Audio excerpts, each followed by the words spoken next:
BusinessNet Explorer, product news podcast channel. This is B&E Product News, supporting specifiers and buyers. This podcast is sponsored by the B&E Product News podcast library. Well, hi, this is Mick de Leyburn for BusinessNet Explorer, and welcome to the latest B&E Brand Leader interview for our B&E Bite-Sized Learning podcast series for construction and building services product specifiers. Today, we're joined by a very popular industry thought leader guest on this podcast, Martin Killen, MD at Recotherm, to provide specifiers with a swimming pool ventilation industry update for 2022, covering COVID-19, sustainability and future trends. Well, hi Martin, thanks for breaking into your busy schedule to share some of your specialist industry knowledge on these key specification topics. Hi Mick, and thanks for inviting me. Well, that's always a pleasure.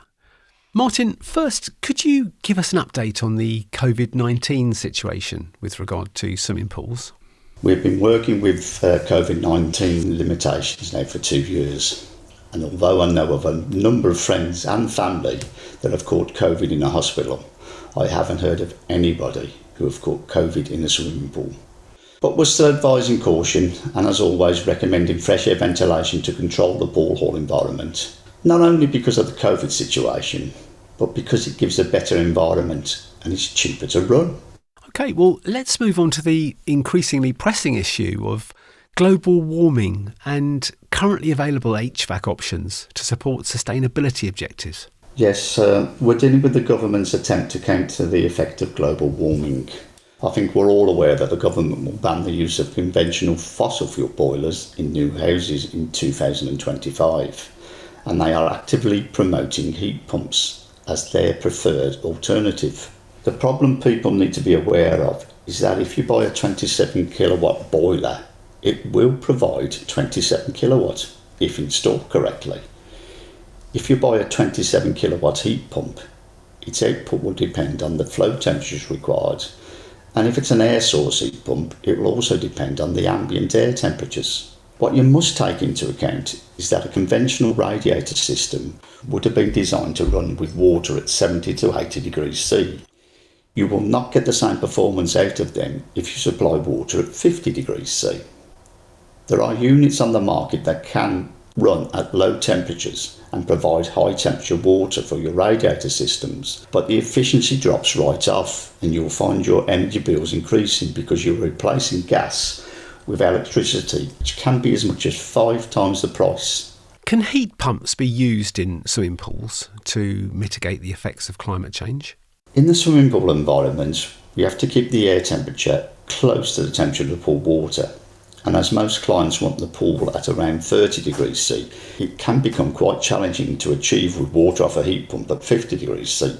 In some cases, you would have to increase the size of the unit in order to get the required amount of heat into the building.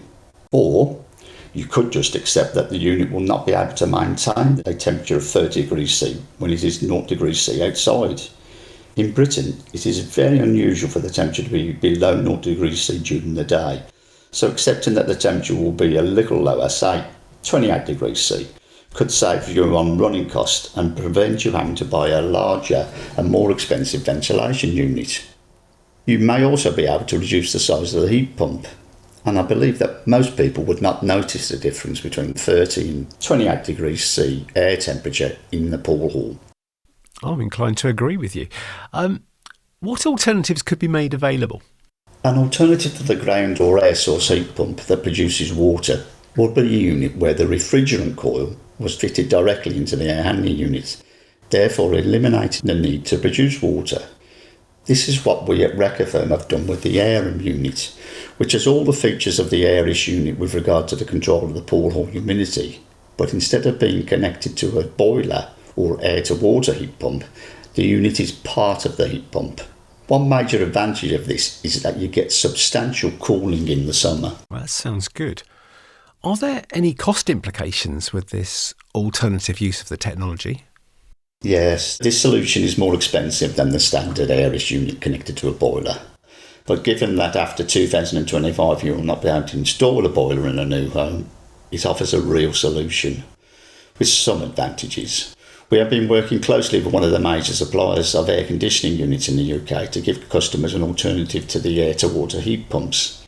The advantage of working with a major supplier is that we get the latest technology using the best and most efficient compressors and running with the least environmentally damaging refrigerants. It also means that there is a network of service engineers in place from day one if you have a problem. And if the units are installed by a qualifying company, the units come with a 7-year warranty. So it's an interesting time to be working with swimming pool ventilation units. Indeed. Finally, just to round up this 2022 update for the swimming pool ventilation industry, how about future trends? What could be made available next for industry specifiers? I still think filtration will become more important, particularly with the COVID situation. What you need to know is that the COVID does not float in the atmosphere. It attaches itself to particles in the air. Obviously, the less particles in the air and the smaller these particles are, the less likely it is to transmit.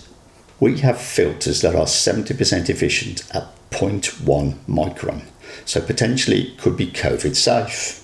COVID isn't the only reason to fit high efficiency filters. Our cities are so dirty that it is starting to cause respiratory problems, and filtering to this level will make a big difference. Well, Martin, thank you for this update. Very educational as ever, with a lot of really useful information and industry insights for specifiers listening to this podcast to take away with them. We wish the Recotherm brand the best of luck with its ongoing pioneering and, as always, innovative product development adventure for 2022. Thank you, Mick. Well, cheers.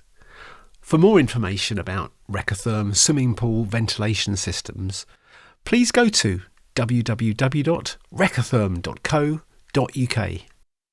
Well, thank you for joining us for this latest edition of the B&E Product News podcast. And please, stay safe.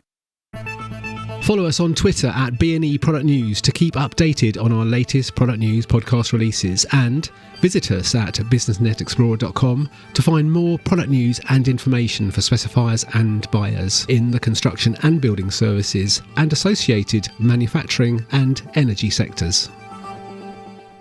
BusinessNet Explorer podcasts are now available via the Apple Podcasts app, iTunes and on Spotify. You can subscribe to access our existing content and, of course, to receive every new podcast that we publish in audio format.